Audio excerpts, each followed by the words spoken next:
Hola, únete a mí, el parlante enmascarado, mientras llevo a mi amigo Flying Brian, un completo desconocido en el mundo del entretenimiento deportivo, en un emocionante viaje al mundo de la lucha libre profesional. Sin conocimientos previos ni contexto, Brian experimenta por primera vez la magia, el drama y los momentos inolvidables de la lucha libre. Acompáñanos mientras lo guiamos a través de personajes más grandes que la vida, hazañas asombrosas y las historias que hacen de la lucha libre una experiencia inolvidable. Sean, what are you doing? Yo no soy Sean, soy el parlante enmascarado.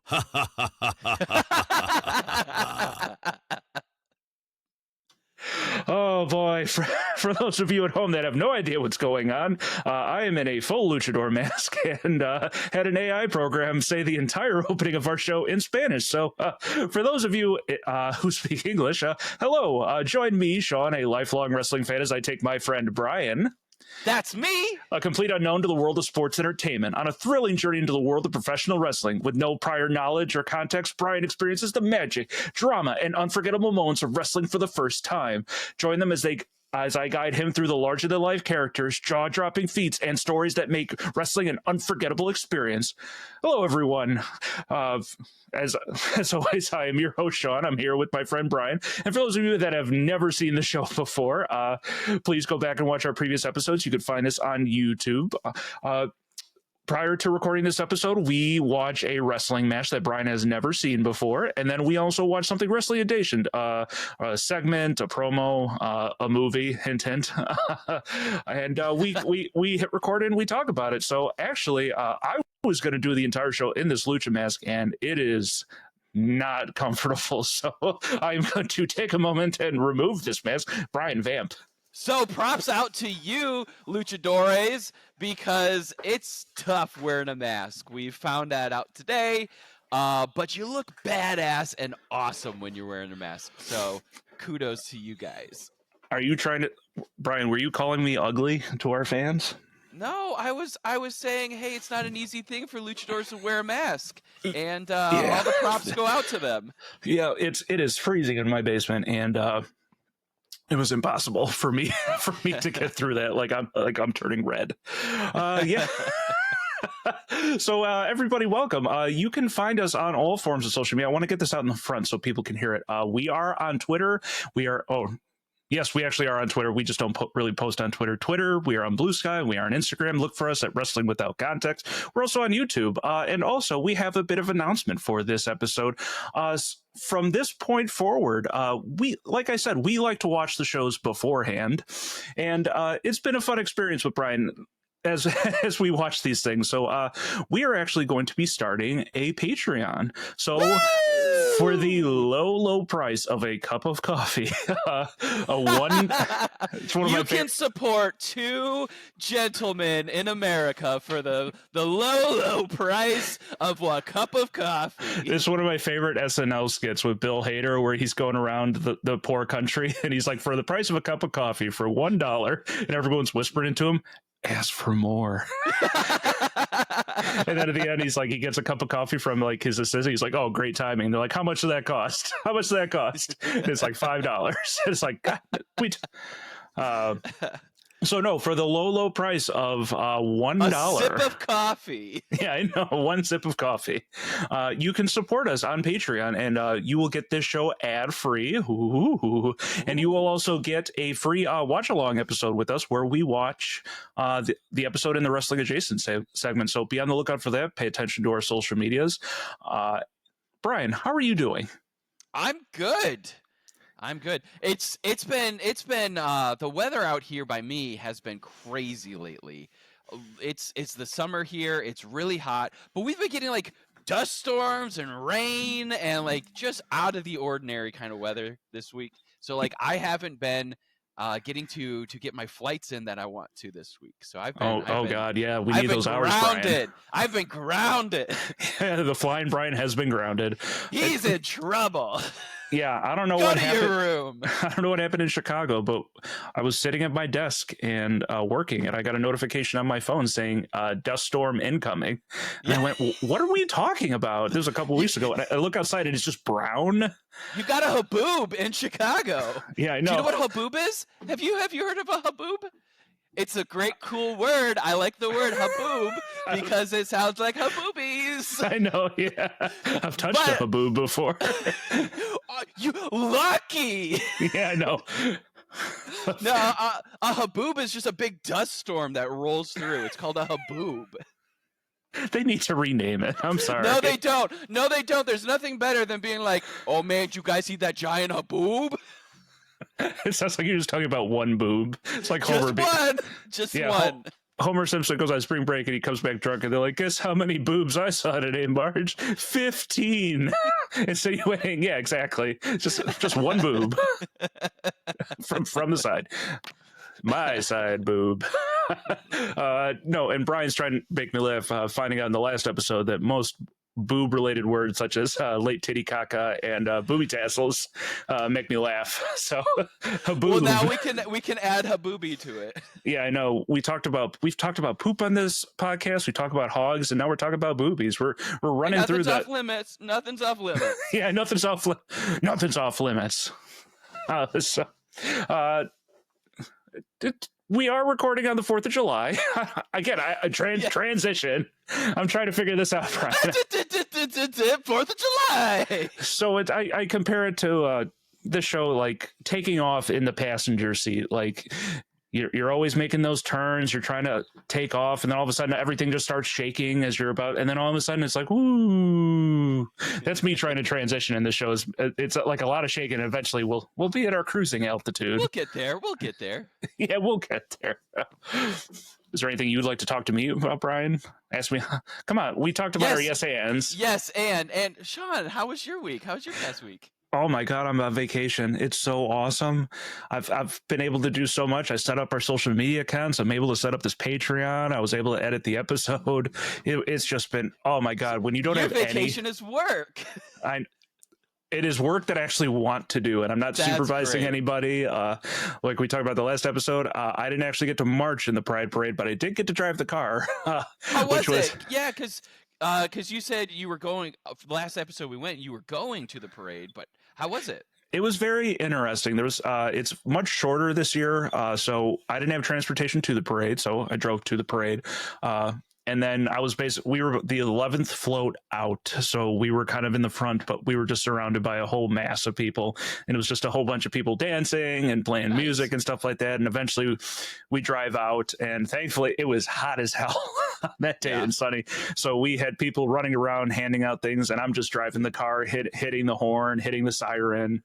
I got to have a little bit fun with it. I was trying to do like a burr, burr, burr, burr. Yeah, or like a want, like I try to have some fun with this. So there was like a mass of people. So like I said, I parked near Irving, and for those of you in Chicago, I parked near Irving and Sheridan, and the parade ends at Diversey and basically like Lakeshore. So let's call it 14 city blocks winding. So now I'm at the end of the parade. I now need to walk back to my car. Ooh. So that took me like 40 minutes. And by the time I got back to the start of the parade, there were still floats coming back out. Amazing. Like that's how long it was. I was just like, dear God, man. And then, of course, the festivities lasted into the night. I got to leave fairly early, and I've been on vacation ever since. Heck yeah. So, how long is the vacation? 3 weeks. Holy moly! Yeah, I know. I'm staying at home, man. I am a whole. I've been watching all the wrestling. I got all the way up to AEW's Grand Slam Mexico. Okay. Okay. Here's a wrestling question then. So you have 3 weeks of time off. How much wrestling happens within that 3 week time? Like, how much do you, if you were to consume all the content for 1 week? How much content is that? So are we talking if I wasn't behind or where I'm at right now? Like if you had just 1 week to watch all the wrestling, how much is that? So I have a bunch of subscriptions too. So AEW runs 2-hour shows, so that's about 4 hours. CMLL, which we watched today, they do which I have not been able to watch, but still give them my $12.99 a month. Have shows. ROH has an hour show. New Japan Pro Wrestling, depending on the week, might have a show. I'll usually pop in and out of matches, so it could be anywhere from like 6 to 8 hours, depending. Okay, that's not bad. What I want to watch. That's a whole lot less than I thought was going to be out there for a week. It would be. So there's like 5 hours of WWE content a week. So there's Raw, there's SmackDown, there's NXT, and then if they have a premium live event, hit my mic, that would be a lot. So I have to pick and choose, especially because I can't watch everything all at once. My wife, anytime I watch anything wrestling related, she's like, how much longer are we going to watch this? Or as we were watching yesterday, it turned into 20 questions or who's that guy? Whatever happened to that guy? Why are they fighting? Whatever happened to that one guy? It's like doing a podcast with Brian Senda. No, you're at least slightly engaged. She's on her phone, not even paying attention. And I'm like, wait a minute. Either you're asking questions or you're not asking questions. So that's where I'm at. But no, there's plenty of TV shows. I want to finish Andor, Daredevil, all that stuff. Yeah. All the Marvel movies. We got Fantastic Four coming out. We got Superman coming out. Yep. It is. I'm so excited for the movies this month. I'm going to be at the theater. Yeah, in the air conditioning. Yeah. Yes. Because that's been the state of Chicago. It is just humid as hell. Oh man, yeah. So enough chit chat, Brian. Let's get into what brings the people here. So last week we watched. Man, I can't even. I'm still stuck on. We watched Van Vader versus Sting. Come on, I know what's going on now. I can remember. And then we had a segment with RoboCop and the Shockmaster. Boom, boom, boom. Yeah, Brian came prepared this episode. He had his notes open. I'm sure he rewrote it in front of us. No, I was still stuck on Sabu and Taz because I went back and rewatched the episode. Or not rewatched. I re-listened to the episode looking for content to put on YouTube, and I was like, man, like that Bam Bam Bigelow is like an all-timer for me. I'm like, I don't understand where Brian was at on that one. Did you rewatch it and find out where the announcer said Bam Bam Bigelow? I barely have enough time to edit the content we do have, let alone I honestly just put the podcast on it in the car as I was driving my son around and doing some errands. I was like, oh, let me listen to this. Nice. There is something I did realize that I said we were going to get to in the last episode. We didn't. The Sting on Sting action. The Sting on Sting action. Yes. So we made a bunch of Sting references to Sting, the music singer, and Sting the wrestler. Yeah. I want them to fight each other. So no, there is a very famous photo of Sting holding a. Sting the wrestler holding a guitar with Sting the singer. Amazing. So Sting, apparently the wrestler, owns the name Sting? The copyright. He owns so when Sting became Sting, I don't know, he never really had it. So when he ventured off, Sting the singer actually pays a royalty to Sting the wrestler. That's amazing. Yeah, it is for $1. Oh, so they're very good friends. They're very cool about it and stuff like that. So that because you were saying in the episode, you're like, we're going to talk about this. We're going to talk about this. I'm like, oh crap, I completely forgot about that.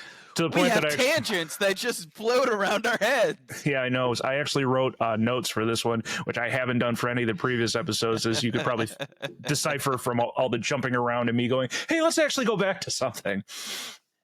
So last week we did watch Great American Bash Sting for Vader. Thanks for all that have watched the episode. But this week I said we were going to leave the country, and we traveled down to Mexico City, Mexico to see a CMLL match from the Tornillo. This is why I had the AI do because I don't know these words. Do your best. I believe in you. Do your best. Yeah. So sorry everybody we're not going to offend you. We are trying as hard as we can. Yeah, exactly. We watched the final match of the Tornillo La Leyenda Azul from 2024. That was perfect. That was beautiful. It took place on the 29th of November in 2024, and Tornillo La Leyenda Azul is the tournament of the Blue Legend. So okay, so that's the plaque with the face on it. He's the Blue Legend. We'll get to. So the Blue Legend is Blue Demon, who is a famous luchador, and I guess this is a tournament that they conduct. they conducted it for a little bit, and they came back and have been doing it for the past couple of years in CMLL. So this match took place in Arena, Mexico, and the final match was Hechicero, which is Spanish for the Wizard. Ooh. Yes, and he faced a very popular wrestler, Mistico, which is just Which is the Spanish. Mystic. Yes, the Mystic exactly. versus the Wizard. Yeah, exactly. Oh yeah, so this was our first foray into lucha libre wrestling, and it was funny because I mentioned last episode that we were doing this, and the first thing, if you were with us with the watch along, Brian immediately goes, "Oh my god, this is lucha libre," and I'm like, "Yes, Brian, we talked about this." Brian, what do you think lucha libre actually stands for? The liberation of the lucha. Yes, very good. It is actually Spanish for freestyle fight, or apparently it is also called the free fight. The free fight. I like that. Yeah, so we got our luchadors as well. So how do lucha libres feel about Nacho Libre? I don't know. I've never actually seen that movie all the way through. Oh no, wait a minute. I probably have. It's just been a very long time. I just remember, get that caught out of my face. And sometimes you wear stretchy pants. It's for fun. Those are the things that rattle around in my brain. So I'm sure it's not it's Jack Black. Jack Black's in everything. I'm sure it's fine. I'm sure it's an I'm sure homage. it's a white actor playing a Spanish character. But it's an homage. I think it's like a Beverly Hills. I'm pretty sure it's like a Beverly Hills Ninja style thing where it's like he is somehow incorporated into their culture. Got you. In the least offensive way possible. Yes. So just to give you, Brian, and our listeners some background, this is straight off of Wikipedia. So Mexican luchadors wrestlers are traditionally more agile and perform more aerial maneuvers than their American counterparts, who more often rely on power and hard strikes to subdue their opponents. The difference in styles is due to the independent evolution of professional wrestling in Mexico beginning in the 1930s, and the fact that luchadors in cruiserweight divisions and other lower weight divisions are often more popular in Mexico lucha libre than the heavyweights. Luchadors execute characteristically high-flying attacks by using wrestling rings ropes to catapult themselves toward the opponents, using intricate combinations in rapid-fire succession, and applying complex submission holds known as llaves. Okay, llaves. We saw some llaves. Yeah, rings used in lucha libre, which are typically square-shaped, though some lucha libre promotions use hexagonal shapes. So that's AAA that uses that. Generally lack the spring support added to US and Japanese rings. So as a result, lucha libre does not emphasize flat back bumps like in other. Okay. For the same reason, aerial maneuvers are almost always performed on opponents outside the ring, allowing the luchador to break his fall with an acrobatic tumble. Okay, that makes sense. Yeah, so that is a small little background on lucha libre. I did pick up a book, if I can pick this up. I believe in you. Yes. Hello. This wonderful Lucha Libre book that I have seen at Barnes & Noble and finally picked up this week. It's more of a coffee table book. I'm not sure who exactly wrote it, but it's got a series of essays and it's got some fantastic artwork in it. If you can kind of... No, hang on. That's not good. We got a poster of Santo versus the Vampire Women down there. That's awesome. Yeah, what else do we have? Oh, this small little photo of back in the day. So okay. It's a very fantastic book. It's a series of small essays based around Lucha Libre. So I highly doubt, I'll put the Amazon link in our description. Lucha Libre from Artiste Mexico. Okay, so Lucha Libres, they wear the masks. Where do the masks come from? What is that? It's from what I read in that book, according to them, the first mass wrestler that anybody can sort of find, although there's no definitive proof, it happened in France in 1850. Okay. The way wrestling sort of makes its way over to Mexico is they call it catch as catch can wrestling, which is what you were kind of talking about as we were watching, where it's a lot of holds and maneuvers and stuff like that, like not a lot of high flying moves. It makes its way over from France, Germany, England. It goes to America, and then it ends up in Mexico, traveling down to Mexico. And so from what I read, I hope I'm getting the story right, is there is a particular person who sitting in the front row, wrestlers weren't all masked, weren't wearing masks at this point, but this particular person was wearing a mask, and he had like a promoter with him. He's like, hey, this unknown wrestler can beat anybody in the ring and stuff like that. And then once the wrestlers realized they could keep sort of their anonymity with these masks, it became sort of part of it, and eventually it becomes this huge part of it. Almost like superhero culture to start exactly, with, and like so that's what identities. that's how you get wrestlers like El Santo, Blue Demon, and where you don't really find out their name until one, they retire, where they usually lose the mask, or they eventually just reveal themselves. Okay. So that's sort of where the masks eventually become more colorful. Who else is there? There's Mil Mascaras, who's the man of a million masks. Who else? The mask that I was wearing, I actually looked up, is Hurricane Ramirez, which is Hurricane Ramirez. I feel like I think El Negro Casas. Mistico is one of the more famous luchadors right now. Yeah. All right, cool. Yeah, cool. So going back, so we watched a match from the promotion CMLL, which stands for Consejo Mundial de Lucha Libre, which is just Spanish for the World Wrestling Council. They are actually the oldest promotion in the world. So they've been running since the 1930s. Holy. They were originally called like Empresa, which is like the Wrestling Enterprise or something like that. And they eventually turned into CMLL, and they've been going since then. The other big promotion that is currently out there right now, they just got bought by WWE, is AAA, which we talked about in the last episode. Literally stands for Asistencia Eresoria y Administración de Espectáculos, which is literally just attendance, advisory, and administration of spectacles. Amazing. Yeah, amazing. And they I branched would off. like to work for the Ministry of Spectacles, please. Yeah, exactly. Harry Jose Potter. Oh God. Oh no. Oh no. So they were an offshoot of CMLL. They Antonio Pena broke away from CMLL and took some of the wrestlers and started a new promotion in 1992.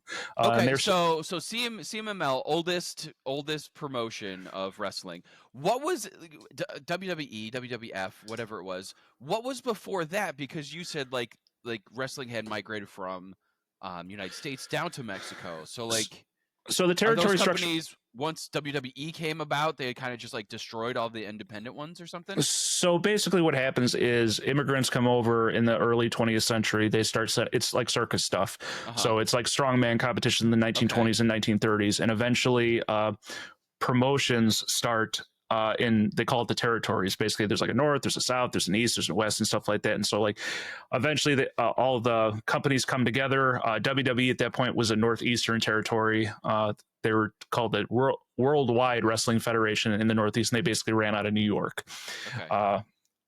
Long story short, all these territories start to get together. They form the National Wrestling Alliance. They have one unified champion that can go around to the territories, and then Vince McMahon buys out his dad's portion of the company, and then he starts buying in the advent of cable and TV, starts buying ad space and TV space in regional places, and basically sucks the life out of the territories. Oh, okay. So that happens in the 80s, basically. Okay. So basically, once that happened, it kind of degraded the older. Yes, so like a lot of the older promotions kind of either closed business or got sucked up by Vince, because he basically took all their wrestlers. Because he basically is just CMML is just one that has survived the test of time. Then. Well, WWF is more United States, North America. Mexico is more the Southern Americas, basically. And never shall the two shall meet until now, with all the streaming services, and people can sort of see it and stuff like that. And so you've had wrestlers that have come from CMLL that have gone to WWE. Okay. Are there any luchadors in American wrestling? Like, do we have a? There's plenty. Rey Mysterio is definitely the most famous. He started in WCW, which is what we watched last week. Who else? This is the problem is. What happens when wrestlers come from a luchador style background? They have their mask. WWE at that up until recently had them start taking their masks off, and it sort of ruined the mystique and stuff like that. And some of them can't speak great English, and so they don't get the TV time that they should because they say the audiences can't connect, which I find is nonsense. I have no problem watching subtitles. Which brings me to a story. I remember working at the Blockbuster that was next to the university we went to, Bradley, and it was a very nice Blockbuster. But I came in one day and I saw a sign posted by the register that says Pan's Labyrinth has subtitles. So, and I asked, why are we putting this sign on? He's like, because Pan's Labyrinth was this huge movie that nobody saw until it came out on video.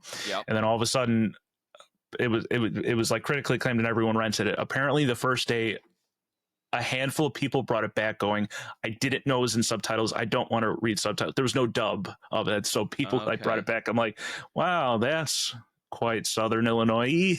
I don't want to read when I watch my movie. Yeah, exactly. So that's what I think. Like anime is the one exception to my rule, because I like watching the original dubs. I like reading and stuff like that. I mean, we're in a generation now where we love subtitles. It's like I don't exactly. It's like I can't understand you. I put subtitles on for English speaking shows. Yeah, that's what I'm saying. But anime, it's like it depends on, because like Dragon Ball Z is like the very big one. It's like, oh, this works. So like speaking of like luchador, so in WWE, so Penta El Zero Medio, Pentagon Jr., Rey Fenix is there now. I'm trying to think if there's anybody else. El Hijo del Fantasma, who I can't remember his name, his actual name. Trying to think of anybody else. That's pretty much it. There's more. I would say there's more, only because of the CMLL crossover in AEW. So there's Penta and Rey Fenix were over there. Commander is over there now. Who else? Oh God, man, I'm just blanking right now. Mistico has been in AEW a bunch now, but still considered part of CMLL. Okay, cool. So I saw they were like promoting AEW and POH. ROH. ROH. Ring of Honor. Yeah, Ring of Honor. Still going strong. So yeah, let's talk about this match. So we had Hechicero versus Mistico. It was in the famous Arena Mexico, which is a very famous stadium in Mexico. It's in Mexico City, Mexico. And again, this happened at the end of last year. And so, Brian, how did you feel about your first Lucha Libre match? It was super fun. But I'll be honest, it felt really low energy. Yeah. So like we can talk about this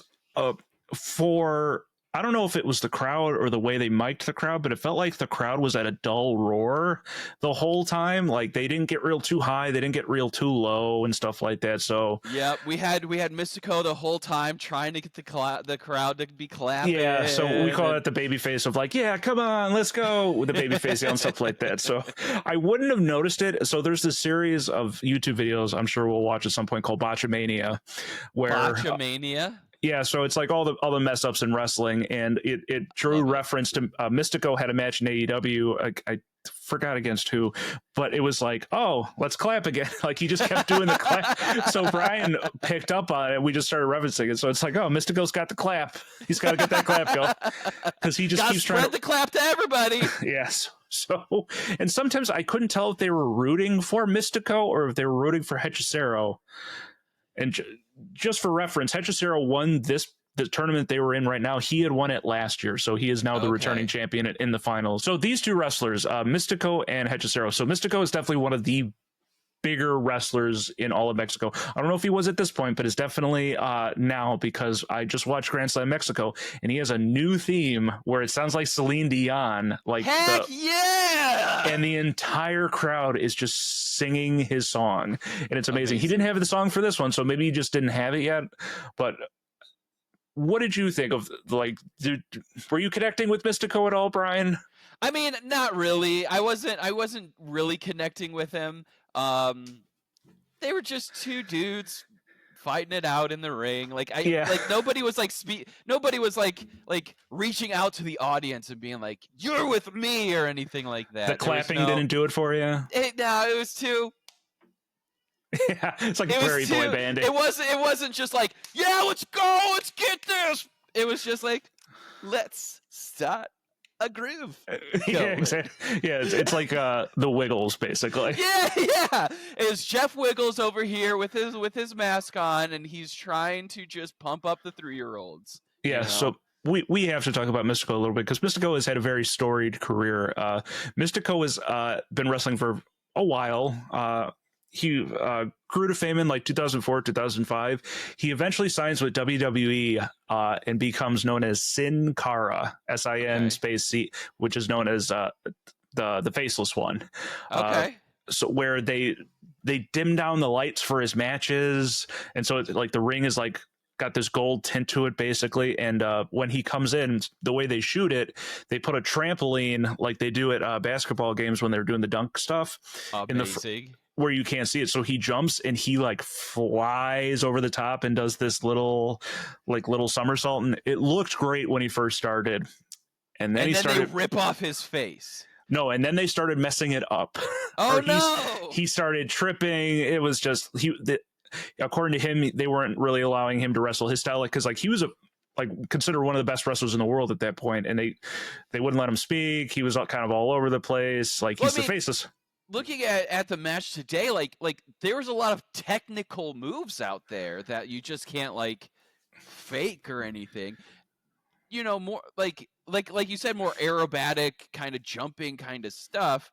I mean, it's low energy for some of it, but that requires some practice and skill, I would say. Yeah, it's interesting to see how luchadors have to connect to the crowd if you can't really see their face, or especially in America when they can't speak the language and stuff like that. And I've never had an issue with that. So Sin Cara, I would put it more into theater, where you have to communicate with the back row then, because you can't see the face, you can't see the expressions, so you have to have bigger gestures, you have to be drawing people in more. So Sin Cara eventually starts messing up his entrance, and then he gets hurt. So they didn't want to, for whatever reason, they didn't want to lose, or they had an idea in the back of their head. So they put someone else in the mask who's very clearly not him. And so eventually he comes back, and they start doing a luchador sort of storyline where it's they have a Blackfoot up, a hero and an evil version, basically. So it's you have two Sin Caras. So you have Sin Cara Black and you have Sin Cara the original and stuff like that. And eventually that turns into a storyline, but Sin Cara never sort of gets off the ground, no pun intended, and eventually leaves the WWE and has had to sort of work his way back up into being one of the more prominent luchadors in the company. And what's funny is that he has a brother who, when Mistico left, Mistico lost the name of Mistico. He became Sin Cara. His brother took over the Mistico mask and name. So when Mistico comes back, he can't have his name because his brother's still Mistico. I can't remember exactly what his name is, but it's like an offshoot of Mistico. But then his brother leaves with a couple other wrestlers, and so Mistico gets the name back, and his brother becomes Dralistico, which is like a dragon. Oh gosh, okay. He's got a really fun mask too. So it was very confusing to me when I saw Dralistico. Mistico. Of is Mistico, was that Sin Cara Dralistico, or are they related? Why are there a lot of Ticos? So we need a drug Tico and a Mistico match. Yes. So that's sort of Mistico. And then Hechicero has been one of my favorites for a while. I first saw him in PWG, and when I think of luchadors, I think of WCW cruiserweights, which we haven't watched yet, but it's like I talked about in the beginning from the Wikipedia article. They're smaller wrestlers, they jump around, they're very tiny considered to the heavyweights. And so when I see someone like Hechicero, who's this big dude, and he's not doing all these flips and turns and stuff like that, where he's kind of doing it, he can move his body, but he's doing more submission based wrestling, and the catch can. I'm like, oh, this dude's awesome. And then he came out he came out with like an urn that had this fireball in it that he like drops sand on. The fire goes off and then he picks the balls up in his hand and he's doing all this sort of wizardy stuff. I'm like, oh, this guy's cool. He's out here doing magic. Yeah, so we finally get, and then Mistico comes out and like that announcer was going, I have no idea what he was saying, but he's like, it went on for forever. It felt like it was 5 minutes of like, this guy did this and this and this. I'm like, okay, just say he's Mistico already. And then, but he has a storied past now. So, yeah. So like he has to be explained who he is. So, and in the back, there are these dancers that look like they wanted to be doing anything but where they were. Yeah, it's like they were drugged up or they were drunk. Something was going on, but like 2 of them are holding a belt that has Blue Demon's like outline on it, and then one of them has like a plaque that looks like someone killed Blue Demon and stapled his mask to his mask on it. Yeah, exactly. And so it's this tournament to honor Blue Demon, and so the match starts, and of course Hechicero gets the upper hand. He starts doing all his funky moves, and then we start getting all the clapping. Get those claps. Yeah. So it was a lot of mat-based wrestling. Like we talked about the Wikipedia thing, like they didn't really go to the outside all that much. So no, there's only a couple times that like Mistico would like jump off the ring onto, but I did notice that then he always landed on Hechicero, right? Yes. Like there was nothing else that he was landing on. So yeah, so Mistico definitely uses the ropes a lot more than Hechicero did. Mistico was definitely jumping off the ropes and trying to do all his little head scissors and his little arm drags and stuff like that, which is very prominent in Lucha Libre. But this was definitely a slower paced match. And I think part of it is like we didn't watch the entire show, so I know a lot of Lucha Libre shows are based around multi-man matches, which is like tag matches, or they call them trios matches, which is like 3 on each side. And what I love about that is when you're watching those matches, sometimes in America, you sometimes lose track of who's quote unquote the legal man tagging in and tagging out, especially like 3-man, 4-man matches. In Lucha Libre, as long as the main person rolls under the bottom rope, I think it's the bottom rope or leaves the ring, anybody else can jump in. Oh, so it's not a specific person that has to jump in. It's not like there's a specific tag that has to happen and stuff like that. So it's definitely a lot more high flying, a lot more fun moves. So I'm sure at that previous in the show that a lot more high flying stuff, and they wanted to tone it down a little bit and make it a little bit more, maybe more serious, maybe a little bit. And like it was definitely more like grapply, like they were just grappling on the floor. And I think part of that is Hechicero. Hechicero is more ground based, kind of twisting you up, and we definitely got to see what they call the surfboard, where it's hard to describe this to Brian, but once I start talking about it, he like puts his feet on the back of his knees and then pulls them up and then like holds them over his head, basically. Yeah, what's the purpose of that? You can't pin somebody like that. Like there's no pinning. It's supposed to wreck your knees, basically. Like I've never seen anybody tap out from a surfboard, but like that's you can't because you're holding their arms too. Well, they can say I tap. You don't need to actually tap out. You can verbally tap out. Yeah, have you not seen Bloodsport, Brian? No. The fantastic Jean-Claude Van Damme movie. Spoiler alert: he makes the main villain say "uncle" at the end, because that's one of. Because they tell him in the beginning of the movie, is like there's 3 ways you can win. You can knock him out, you can get him out, you can toss him out of the ring, or you can get him to say "uncle." Okay. So is that where the phrase "say uncle" comes from? It's definitely not Bloodsport. I don't know. Part of me thinks it was like some backwater sort of submission based wrestling where it's like, say uncle, stop beating me. So no, it was a very, I expect Mistico again is considered one of the best luchadors, and like you, like it didn't suck. Like me, I am one of the best luchadors out there. Brian Zin. I can jump so high. Yeah, flying through the air. Like I don't know. Like I've enjoyed some Mistico matches, but I was having issues like trying to find something. I wanted to watch a Mistico match, and thankfully I went to cagematch.com and looked it up, and this was one of his career highlights, and I'm like, huh. And then I saw Hechicero's name, I'm like, oh, this match has got to be good. And then I watched it, and I'm like, huh, interesting. We'll see if Brian likes it. This is a good like little foray and stuff like that, because I feel like They're sort of an Americanized luchadors. Like I said, like where it's like smaller wrestlers started jumping all over the place. It's more acrobatic and stuff like that, but it's just spot to spot to spot to spot to spot. And there's not really a story and stuff like that. But I'm sure we'll watch Eddie Guerrero and Rey Mysterio at some point, which is a hair versus mask match. So we kind of saw that. Let's talk about that. You were getting very upset that Hechicero was trying to rip Mystico's mask off. I was. That feels mean. I don't like it. It's like cutting Samson's hair off or something. Yes. You lose all your power. Yeah, I know. So that Brian was like, isn't that illegal? I'm like, I'm pretty sure it's just in poor taste. Because they're trying to remain their anonymity. So there are you matches never where want to force someone to come out.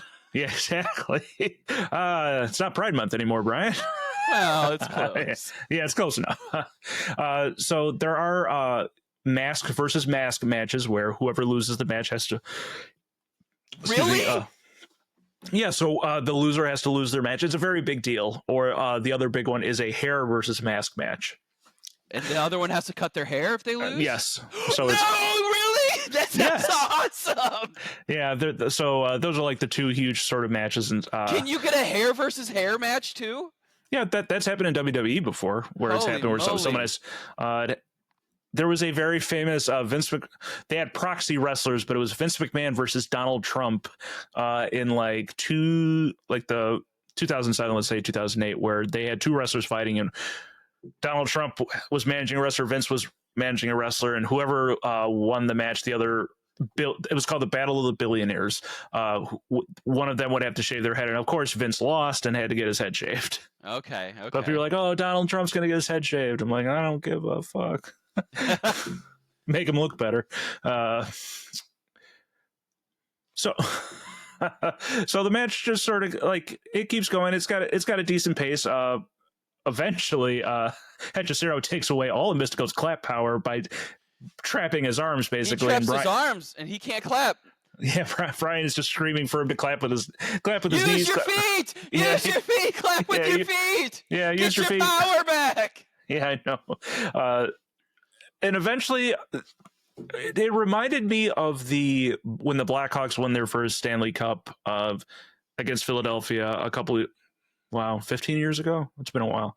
Whoa. No one knew that Patrick Kane had scored the goal in overtime. And so Patrick Kane is just like running around screaming that they won. And everyone's like, wait a minute, did he win? So that's the way this sort of match ends, where Mistico has been trying his famous submission move, La Mistica, where he does sort of the head scissors into an arm bar. And Hechicero, who can't tap out, I guess you can't even hear him. Because usually if that happens, you'll get a wrestler that's like nodding really, really vigorously to show, yes, I am tapping. Like you said, like sort of get it to the cheap seats and stuff like that. But it sort of ends, and people are like, wait a minute, who won? Yeah, I had no idea that they were done wrestling. Exactly. It's like, oh my God. So that's the way the match ends. And it's like, okay, Mystico won. And like, again, there were times where I felt like Mystico was getting booed. And so, like, maybe that's just me out of context. Like, I thought Mystico was supposed to be the good guy. I can't tell if, like, people are just rooting for the bad guy or they feel like Mystico's being You always got some people rooting for the bad guy. You always got some people rooting for the bad guy. The bad guy, yeah, for our Razor Ramon fans out there. Wrestling reference we'll figure out at some point, Brian. I'm sure we'll see a Razor Ramon match. You just said a name, and I'm now going to think Razor Ramon was in this match. Yeah, I know. But see, I'll remember that this time. I probably won't, but I'll probably shame you on the podcast going, what the hell, Brian? That was our first foray into Lucha Libre. I loved it. I thought it was great. Even though, like I said, it seemed a little low energy or anything, but it was just fun. I just thought it was a fun thing. Yeah, this won't be the last time we see any sort of Lucha Libre matches. I'm sure we'll go back, but like Lucha Libre, like just hasn't found. I'm hoping CMLL and AAA now find a foothold in America the way New Japan did a couple of years ago. Because like my first foray into Lucha Libre was finding Rey Mysterio, who had a Spider-Man style attire in the N64 game, WCW versus the World. And he was like this awesome character that did all these flips and stuff like that. And then eventually, like I said, we get the Cruiserweight division, and then it sort of dies down a little bit because Vince McMahon is not the biggest fan of cruiserweights. but eventually you start seeing independent promotions like PWG start using them. And then we get the fantastic, which I can't wait to show you. It was a show called Lucha Underground. Amazing. Where it was a pre-taped show that took place on the El Rey network, which was Robert Rodriguez, who does the Desperado movies, the Spy Kid movies. And it was like this very cinematic, like all the backstage promos were like filmed like movies, basically. It was fantastic. And that's where I find people like Penta and Cuerno, Mil Muertes, which I think he's one of the coolest looking wrestlers. He's this big dude that wears a purple mask and he's got all these tattoos and stuff like that. And he's basically like the Undertaker. It's fantastic. He has like a manager that like controls him basically. But then, like, they start using them more in AEW, and it starts to become more prominent in WWE, and now we got CMLL, and it's hopefully it starts to pick up. Cool. Watching the Arena Mexico show, that crowd was white hot for AEW. It's one of the best shows I've seen on live TV. It was so good. So for those of you out there, watch that Arena Mexico show, or not Arena. Yeah, the Grand Slam Mexico at Arena Mexico show in AEW. So that'll do it for our Lucha Libre segment. And now we're going to move on to Santo versus the Vampire Women. Santo! Yes. So for our wrestling adjacent segment, we watched Santo versus the Vampire Women, which is considered one of the better El Santo movies. It was made in 1963. How many El Santo movies are there? There's like 50. Holy moly! Where he plays himself as El Santo. So he was El Santo. So El Santo is a wrestler. Yes. So and then they made movies where he was like playing himself. Yeah. So El Santo is one of the most famous luchadors of all time. It's named for the saint. He eventually has a son, Hijo del Santo, which is the son of Santo. And so eventually they want to start crossing over into movies and stuff like that. He's not very big into it, but this is actually considered one of the better ones, amazingly. So it's like El Santo versus zombies and stuff like that. This is one of the few that gets made into, it gets an American dub, and they change his name to Samson. I don't know why. Oh, I don't like that at all. Yeah, Samson versus the Vampire Women. And so this was directed by a Mexican film director, and his name is Alfonso Corona Blake. So the premise, this movie is based, like, Brian didn't see all of it. We just watched the last 10 minutes, but from what I saw, it's basically Dracula. These vampire women who have been sleeping for 200 years wake up, and the head vampire woman wants to go back to her husband, who is Satan, and they need this sacrifice, and it's identified as this woman who has this bat tattoo, and eventually they keep trying to steal her, and she has her father, who's the professor, and he calls his friend El Santo, who basically just plays Van Helsing as El Santo. So like that's the premise. Like there's a party scene where like the vampire is trying to take the woman. Oh, that's the other thing. They have these muscly men as their sort of henchmen that have cut off sleeves and capes. Of course. And of course, El Santo comes in his nice convertible, and he's wearing a full luchador mask, no shirt, a cape, and his pants. It's because it's a party. Yeah, I know. No, like he wears that for the entire movie. Like that is so. Eventually, there is a wrestling match where El Santo does have to wrestle one of the henchmen, and he figures out he's a werewolf. So he like rips off the guy's mask and he turns into a werewolf and stuff like that. And so, it's the power. It's the power of the mask. If you take the mask off, you turn into a werewolf. Yeah. So the end of the movie is the vampire women eventually do steal the woman away, and El Santo comes out of nowhere driving his car and starts punching and kicking all the henchmen out of nowhere, and eventually drives after one of them. One of them ends up with a cross. The cross ends up burning one of the henchmen alive, and El Santo just walks up and is like, yeah, I did that, and then drives away. And then we get the fantastic scene of these two guys, one of which is like the boyfriend of the girl that got kidnapped. Oh, that was another good thing. It's like, one of the guys was the girlfriend's boyfriend. Yeah, so it was the guy that was being pushy with the father that you saw. Oh, okay. But I want to back up there. So the vampire women steal a taxi and put the kidnapped girl in and drive away. Brian just goes, I think that they're breaking the law. No, they're driving the wrong way, to which I respond, it's like, Brian, they just kidnapped somebody. I don't think they're breaking no, not just that, but they drove the whole taxi in reverse. Like the taxi was facing us the whole time, and they just drove it in reverse all the way back. Those were the brake lights. That was those are the headlights. I'm not going to go back and look at it, but I'm just going to assume I was right.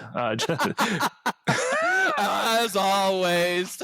We have another Bam Bam Bigelow situation on our hands. When I'm editing the watch along, I'll look at it and what was it? If I am wrong, I will say it on the next episode, maybe. The professor's trying to figure out from all these like scrolls, and the boyfriend pushing up like, you need to figure this out, and Brett's just like, let him figure it out. Let him do it. He's over there, he's at his notes, and he's like, I gotta figure this out. And the boyfriend comes over, he's like, hurry up. Yeah, I know. I don't even know what he's trying to figure out. It's like he just like, I'm trying to decipher this code over here. Yeah, it's like BJR Woods, and then he eventually is like, oh, they're at the Birch Woods. I'm like, how did you get that from that? The B Woods, it's the only B Woods in town. Yeah. So he then has to call El Santo, who's driving just somewhere. So they have this floating drone apparently that just follows El Santo. Yeah, so no, like the professor goes to like the little machine that starts twirling, and then it goes to a full screen, and the shot is El Santo driving from in front. And it's truly Adam West Batman right there. Exactly. It's like the guy, the professor looks like Alfred from the 60s TV show mixed with Commissioner Gordon. Yes. And he's like, El Santo, can you read me? Yes, this is El Santo. I don't even think it's really fully explained how the professor knows El Santo. He just knows him. He's just a family friend. I know what we should do. Let's call a wrestler. So he tells him where the woman is. El Santo makes it over there. It eventually gets captured very easily. He just ends up in the middle of this like gate that they put down, and then they're tying him down to a table. He won't go down, and they're just chopping him in the chest. Go down. Get on this table. Yeah, again, it's like me dealing with my 1-year-old. It's like, I got one arm up, I got another arm up, nope. But the vampire women apparently need to get this done, but very quickly because the sun's coming up. But as we talked about, there's a window in this room that they're in, and it's a castle. That's what vampires love. Vampires love windows for sunlight to get right in there. Exactly. Like, who put a window in here? Like, just you can't put a shade up or something? Yeah. If I was a vampire, first thing I would do is cover the windows. So the head vampire woman tells like all the other vampire women, like, go in and tell that other vampire woman we need to hurry. So they go in, and all they do is they raise their hands up in the air, and it's like, I don't think. And so they're like, oh crap, and they're like, oh, we need to get this done. So one of the hench vampire women looks up at the window and goes, okay, let's just unmask El Santo. That's what we need to be doing right now. Let's not worry about the sacrifice. And 2 seconds later, the sun comes out and everyone dies by fire.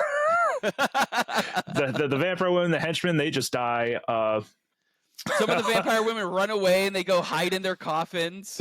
Yeah, I know. And then El Santo just leaves the woman chained. She's like, help me, El Santo. I'll be right back. Don't you go anywhere. I'm chained to a table. Yeah, no, they're only trying to kill me.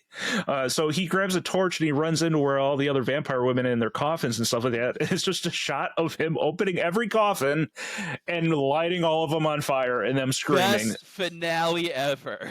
So there's like 5 coffins in a row that he does, and then he eventually runs and he like opens up one and then he opens up another and he sees that they're both empty, and I'm like, oh, he's missing 2. And then he runs to another one and he opens it, and it's like, oh, there's one in here. There they are. Yeah, and then it just ends with him, like everyone, the professor and all the police officers come and they meet El Santo. Can we talk about how El Santo is chained up on a table too? And the guards, they burst into flames because guess what? There's sunlight. And then El Santo's just like, okay, let me rip out of these chains that have been holding me here this whole time. Yeah, exactly. I was only getting punched for fun. So everyone meets the El Santo beggar in the woods, who's now carrying the woman out. And does El Santo say anything? No. Here's your lady. Bye. bye. Yeah, exactly. Hands her off. He hops in his car, waves as he's driving away. And the daughter asks the professor, like, who was he? It's like, we'll never know. But when You there's called him. Hey, Professor, you called your friend Santos. You know his name. Yeah, it's like Ron Swanson. He's like, there's a guy, I don't even know his name. We have long conversations or something like. He's my best friend. Yeah, exactly. He's my best friend. We still don't call each other sometimes. So that was. What did you think of El Santo versus the Vampire Women? It was super fun.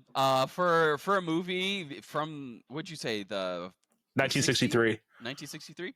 I thought it was actually pretty well made for something like that. So looking at the quality of this is considered one of the better ones. So I'm very interested to see what some of the worst ones look like. I mean, you got a library of 50 of them, so and I like these kinds of sci-fi movies where it's like El Santo versus, like, I love Bubba Hotep with Bruce Campbell. If you've ever seen that. Mm-mm. No, Bruce Campbell is basically Elvis, and it's like Elvis versus like a mummy, basically. Awesome. But so, and again, Mystery Science Theater 3000 lampooned it, and it's fantastic. I recommend going out and watch it. You can find it on Prime. You can also find it on the internet if you just type in El Santo versus the Vampire Women, and that'll do it for El Santo versus the Vampire Women. El Santo!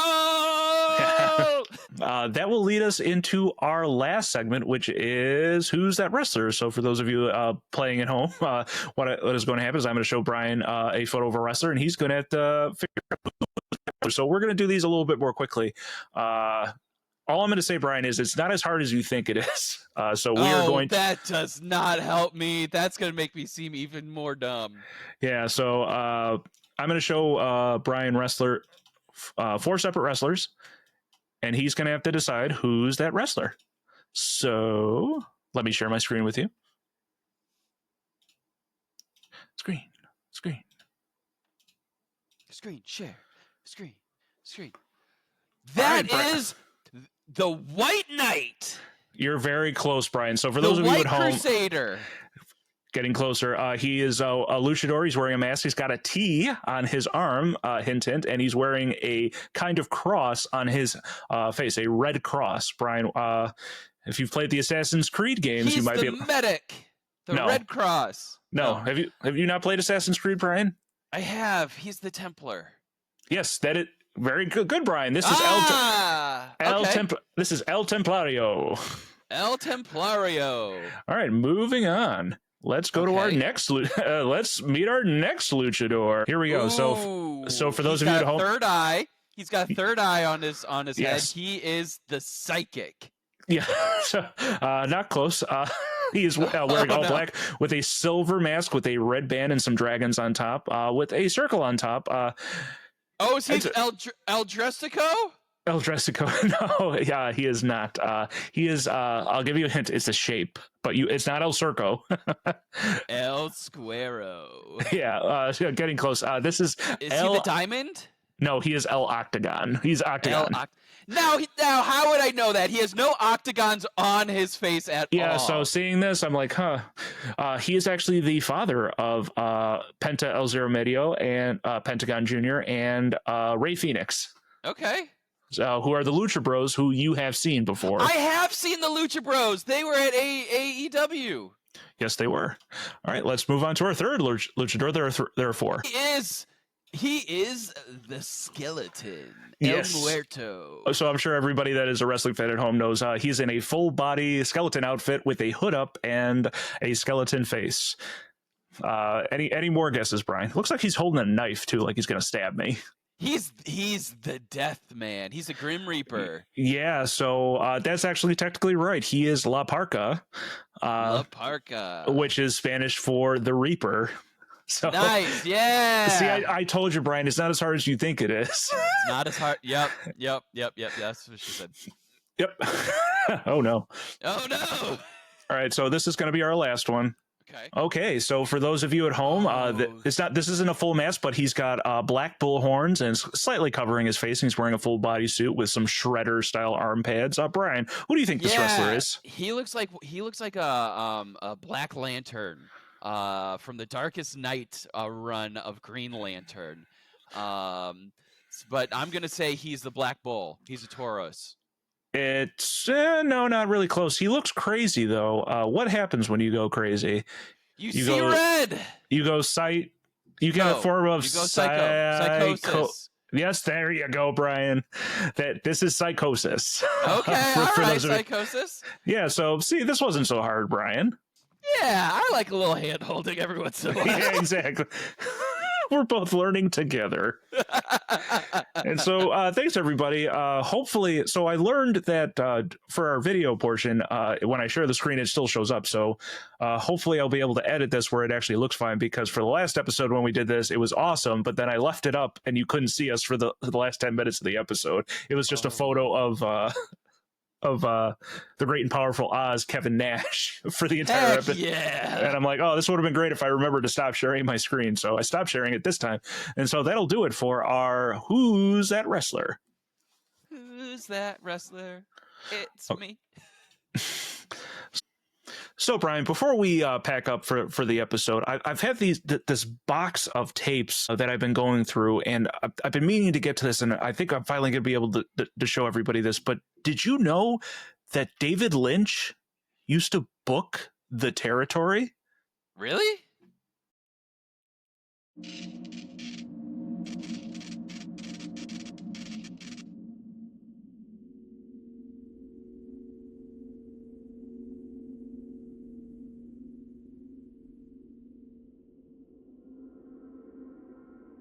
Okay, so your name is Paul White, but they call you The Big Show.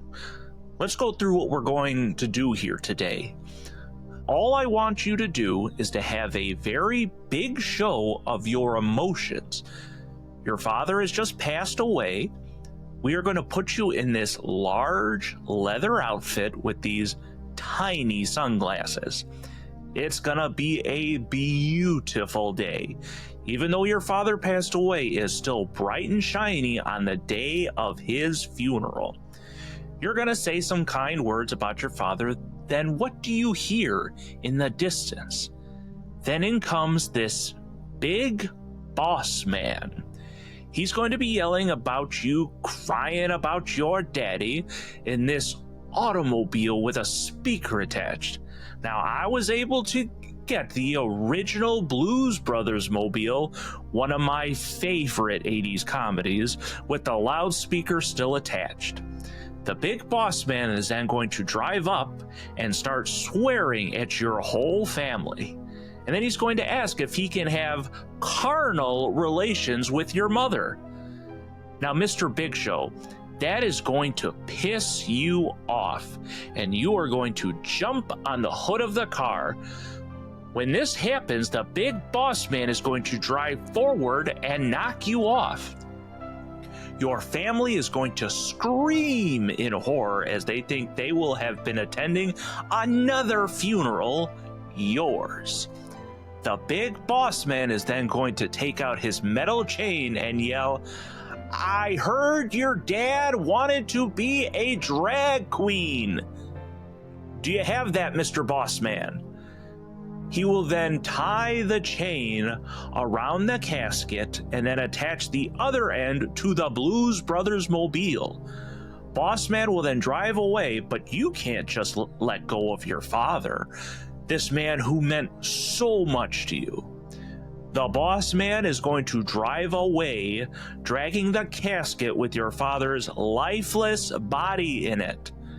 Mr. Big Show, you are going to jump on the casket and hold on for dear life as the boss man drags the casket, presumably to hell, but we are going to leave that up to the audience. You will then fall off the casket in the funniest way possible by doing a back roll onto the ground, landing on your stomach. You will then cry your tears into the dirt as we fade to black. Does everyone have all that? Good. All right, that'll about do it for this episode of Wrestling Without Context. You can find us on most forms of social media. You can find us on Twitter. You can find us on Instagram, YouTube. Find us, give us a comment, give us a like, give us a nice little subscribe. You can find this podcast on YouTube, the video version on YouTube. You can also find this audio version on Apple Podcast, on Spotify, on iHeartRadio. And again, be on the lookout for our Patreon, where you can find this show ad-free, and you can participate in some watch-alongs with us. Anything before we leave, Brian? Y'all, the new Donkey Kong game looks fantastic. I think we should all look into it. Yeah, we haven't talked. I'm back into video games. Death Stranding 2 came out. Okay. I can't get into Death Stranding. How do I get into that game? You just got to let it take you. So I have a friend who got into it a little bit, and then I texted him saying, "Hey, Death Stranding 2 came out of vacation. Thank you very much." And he went, I stopped playing Death Stranding, and I'm like, man, it's a vibe. Like, you got to go into it. People are like, it's an overglorified walking simulator. I'm like, yeah, it's awesome. The story's great. I need a 3-week vacation so I can sit down and just walk somewhere. Exactly. It's fantastic. I don't want to walk in the real world. I want to walk in my digital. Well, no, so the cool thing, especially with the first game, is you can build structures that people can use in their own game if you're connected. That is really cool. I've played at least 3 hours of the first one, and the social aspect is pretty cool when you get to those little pylons or whatever. So the two big things that I remember was the highway in the second city that you can build onto.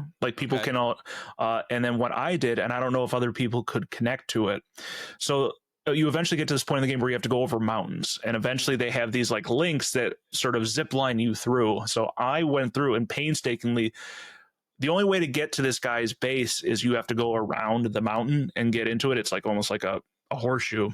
Okay. But I built the zip lines to go up the mountain and back down the mountain, and as long as you maintain them. So I was like, I hope it takes a 15-minute walk in the game into a 2-minute. I just got to zip around these things, and that's good. I only made it to the very first incinerator where I had to incinerate that one body. That's as far as I got. In the next game, you start going south. So I'm in Mexico right now, dealing with sandstorms and luchalibre. Yeah, I know. But no, I was waiting for that to install, and I picked up the Final Fantasy remakes on my computer. Ooh. And then while I was waiting for those to install, I jumped into Starfield again, okay. which I loved when I first played it. But it's like you said, it's you need to sit down and play. You can't just pop it on for 20 minutes, not like Mario Kart. So I'm so excited. I'm back, baby. He's back into gaming. Yeah, exactly. I've got my mojo back.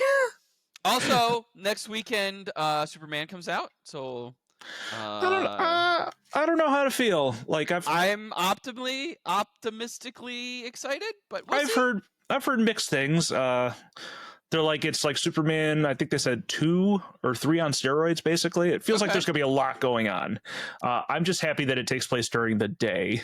Yes, for sure. Because that was my issue with Zack Snyder's. It's everything is at night, everything is great. It's never sunny. I want some color, please. Exactly. But no, I like the cast. It seems like everyone. I'm interested to see. Everyone's having fun, and that's kind of what I'm looking for. Yes, I just want to have fun too. Want to have fun. Yeah, I'm interested to see what they're going to do with the DC, whatever expanded universe. What they're going to do for Batman. The biggest one I'm excited for right now is the Green Lantern's TV show. With I think that's going to be kind of cool. Yeah, what's his face from Kyle Chandler? Yes. And then I can't remember. Aaron Pierre? Yeah, I'm not sure who's playing Jon Stewart. And then what's his face? Nathan Fillion's going to have his little cameo in there. Yeah. I don't think it was in a trailer, but someone got a screenshot when Nathan Fillion's Green Lantern character is going through, just walking through. There's one point where he makes a giant middle finger come out of the ground. That was photoshopped. That was photoshopped. See, you can't trust anything. In the trailer, it shows him using his ring power as a hand to flip over a tank or something. Oh, okay. So somebody photoshopped it to be the hand, but interesting. Yeah. Okay. Yeah, but it should be good. It should be fun. I'm really excited for it. Yes. So, Yes, please join us for our next episode. We will be taking a dive into tag team wrestling. We will be watching a match from FTR versus the Briscoes. FTR is going to come in and he's going to Yeah, he's going to be Franklin like, Delano Roosevelt. tag in, my legs don't work. Yeah, oh my God, his finisher, the New Deal. I'm going to roll over the competition. Exactly. And I'm going to marry him. I'm going to have a weird relationship with my cousin. Oh, no. Oh, you I don't know that? history. Yeah, I know. Yeah. Don't meet your heroes, ladies and gentlemen. They're all weird. They all marry their cousins. Exactly. All right. So thank you very much, everybody, for staying with us. I think this is episode 8 or 9, so it's probably 8. I don't know. I should get that right. Let me look it up. We're chugging along here. Yeah, I know. It's been almost 6 months, Brian, and we're just not. People are waiting for us to end this episode. It's like, holy mo! It's because we started this all the way back in February. We at least started talking about this in February. We're Midwestern goodbye right now. You know, we're walking our way towards the door. Now we're gonna talk at the door. Then we're gonna walk to the driveway. Now we're gonna talk in the driveway. Yeah, so episode 1 was 2 months ago, so that would have been April, I think. April? 8 episodes in 2 months? Yep. So, no, yeah, this will be episode 8. So, yeah, thank you very much, ladies and gentlemen. All right. So, again, stay tuned for our Patreon, and we will see you soon. Bye.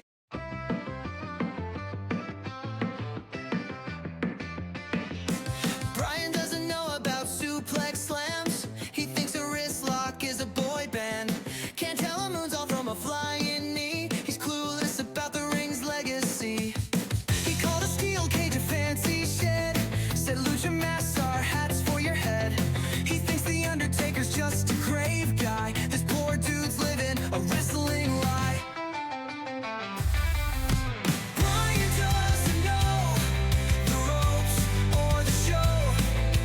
Tag teams and belts are all Greek to his soul. Every finisher he calls a weak spin move. Brian doesn't know he's got nothing to prove.